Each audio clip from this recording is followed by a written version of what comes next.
Hey, this is Aze Gallo with ICMPoker.com, and in this video I'm going to be showing you how I use ICMIZER to analyze sit-and-go situations. So I grabbed a couple of hand histories from some poker forums, and let's get started with the first one, which is a full ring hyper bubble.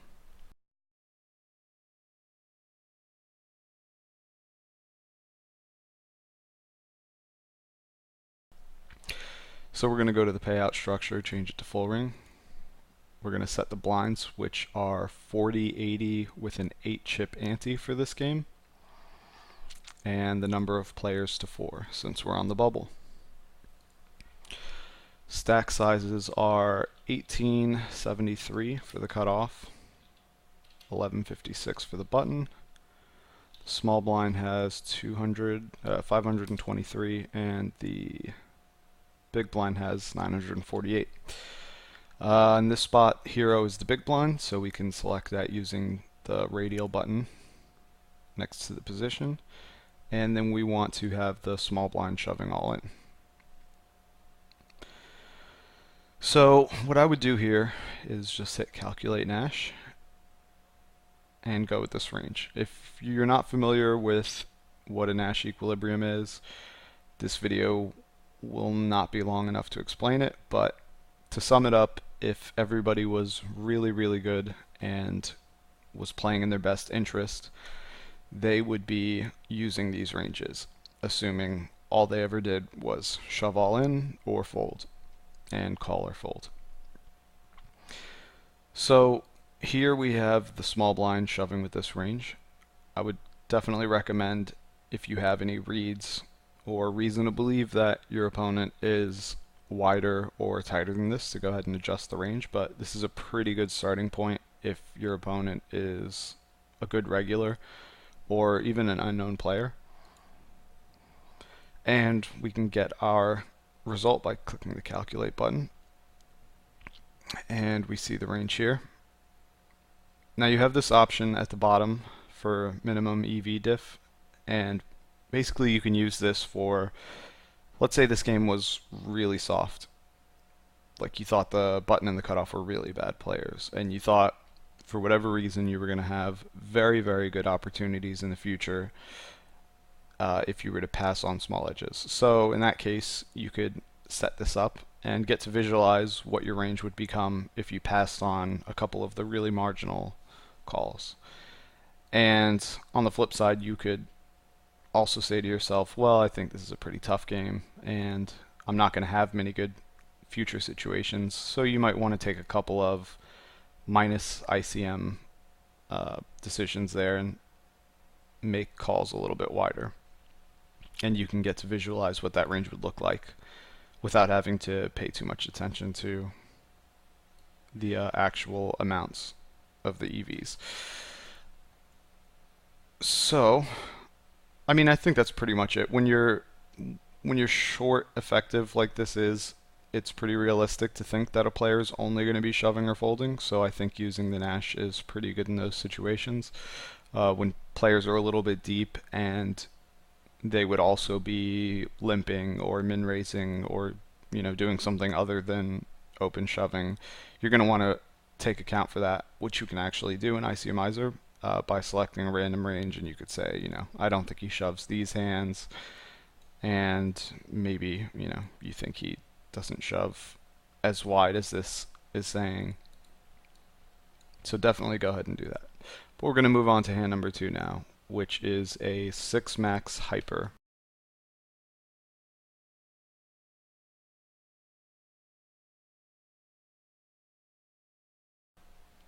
So we're going to set our payout to 6 max. The blinds are 10, 20, and a 2 ante, and in this game there are still 6 players. So setting the stacks, under the gun has 690. The next 2 players have 498. The button has 338, 478 for the small blind, and the big blind has 498. And hero is the small blind. And in this spot we're going to be looking at 3-betting from the small blind against a button min raise. So this has 42, but that's including the ante, so it's still right. And this is all set up how we need it now. So what we're going to do is edit the range here. You can use custom slider rankings or manually input. I actually like the power push and power call, at least as a base. So we'll slide this over and trying to get to something fairly realistic for an open from the button. And this is going to vary a lot, so if you have HUD stats or just general reads on players, you can go ahead and change this how you like, but this is probably, you know, fairly decent for a button opening range, if not a little bit too wide, but I'm not going to try and make these dead perfect. Now we're going to set the big blind's calling range of our shove, which is definitely tighter than that. And we'll say he might call our shove with something like this. Then we have to set the button's call of our shove if the big blind folds. And we'll say that he calls something like this. I add a couple more. Next, we need to go over to this hero fold option and set what happens when we fold. So when we fold, maybe we think the big blind shoves over with a range something like this, and that the button calls him however wide we think that is.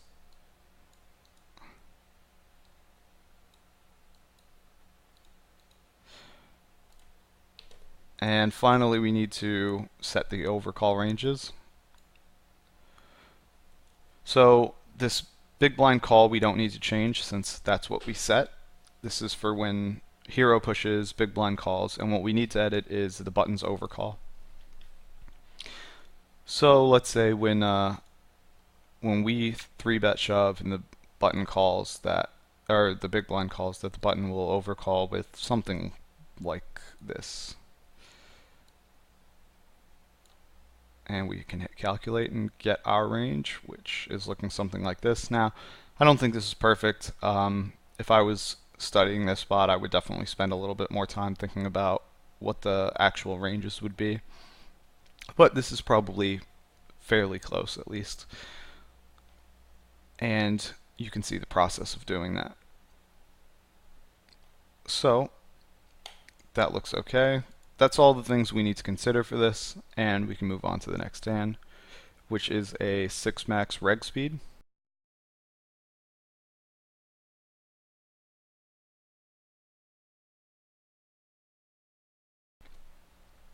So payout's going to stay 6 max, and the blinds here are 50 and 100. 5 players left. And for stacks we have the hijack with 2540, cutoff with 1395. I didn't change the number of players to 5 players. So 2540 for under the gun, 1395 for the cutoff. Button has that many. Small blind has 960. And the big blind has 2880. So in this spot, we're on the button, and the big blind 3-bet shoves all in. So before I do that, I need to set us raising, so we min raise, and the big blind shoves all in over our min. So actually one thing I like to do here is, say I'm in this spot with what I think is a pretty close call, and I want to know how wide does he need to be shoving for this to be a call. So let's say I'm here with Queen Jack suited. I can click over to this charts button and change the ranking to power push, since I think that's just more realistic of what players are rating their hands as. And we can see that at 30.3% shoving range, we would be able to call with Queen Jack suited. So we can go in here change this to 30.3%.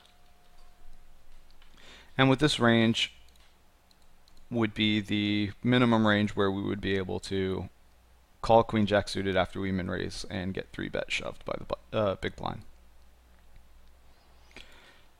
And that's pretty useful for kind of reviewing on the fly or just getting a feel for how wide players need to be shoving for certain hands to be a call. Although I think for the most part we're going to want to start with what we think players are shoving and then see what our response would be. But this may not be very far off of what a lot of guys would be shoving. I actually think it could be even wider in some cases and tighter in some when guys are more willing to flat call some of these hands than shove them. But it does give you a good way of figuring out what the thresholds are for certain hands and seeing if a call with a certain hand is realistic or not. Now I'm going to move on to the fourth hand, which is a 6-max turbo.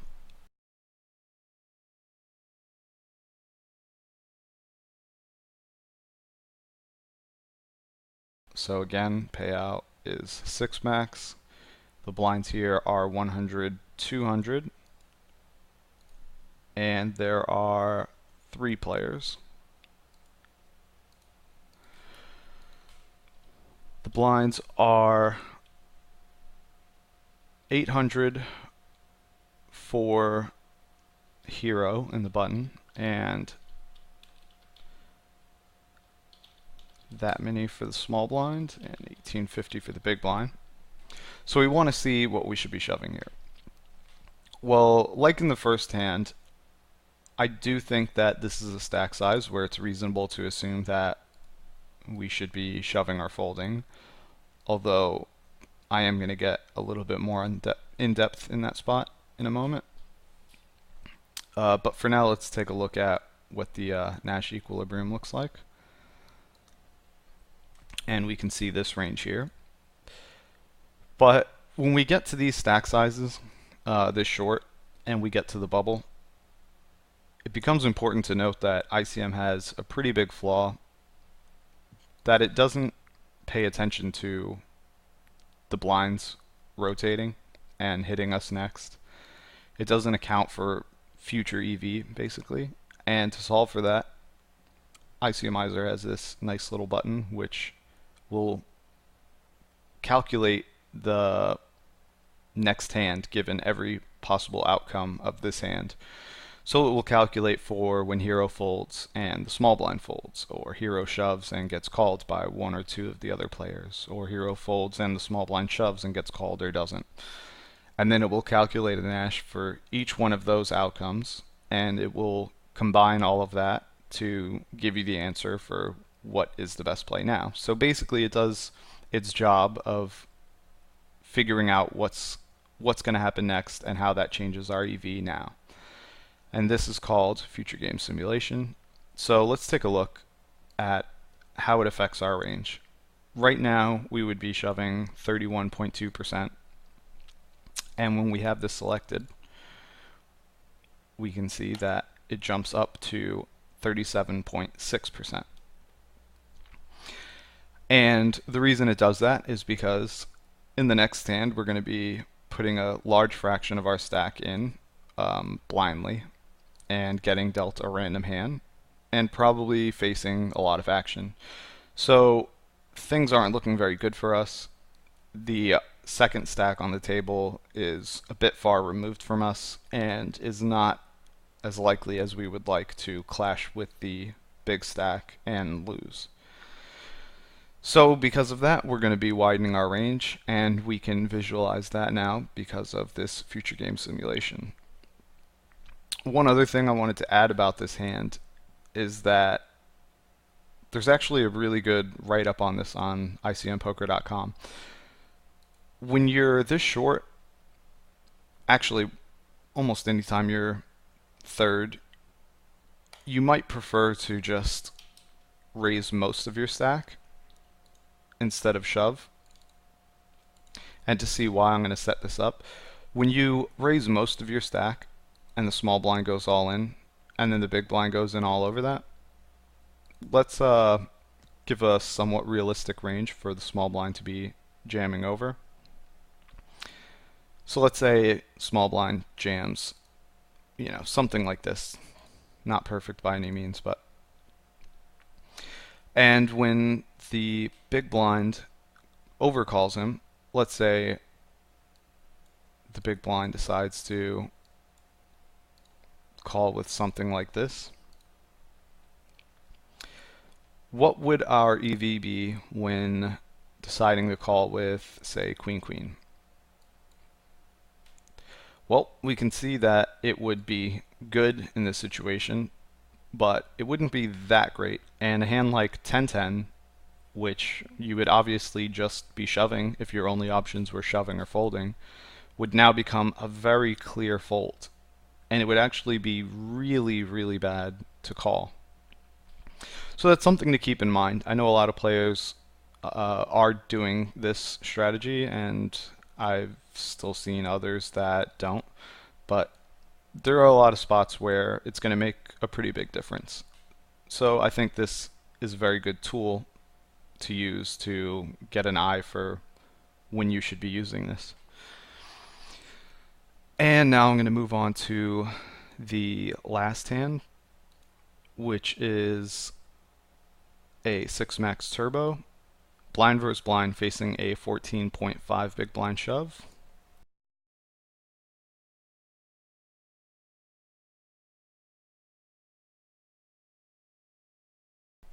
So 6-max payout stays the same. The blinds are 50 and 100. And players left is 6. Input the stacks here. And the reason I'm doing this manually is just to show you how easy it is to input. You can just copy and paste hands here. You can even copy and paste full tournament hand histories here. And it's really easy. You're not going to have to adjust all of this information, payout blinds, and number of players. It'll do that automatically. But just showing you this. And if you do manually input a hand, it's nice here at the bottom that you have the total of all the chip counts to make sure that you've entered them right. So you can see like 9,000 should be the right amount for this tournament. And it's just nice to make sure that you're not making any mistakes, because I'm pretty bad with math, so I use that pretty often. Okay, so in this hand we are in the big blind facing a shove from the small blind, and we could just calculate Nash. But the problem with that here is that most players in the small blind aren't going to be shoving their entire range, so we're going to have to go in and edit this. Well, I think most guys aren't going to be open shoving, a lot of their good pocket pairs. They might want to raise call with a lot of their good aces. They may even want to raise call with some hands like these. And depending on your opponent, he may or may not be raising wider or less than this. But let's assume here that he's raising a little bit less wide than that for an all-in shove. We may even think that he's a lot tighter than this. This is all going to depend on what your notes on players in your games are. So let's just take a look at what the result would be, and we can see this is our calling range.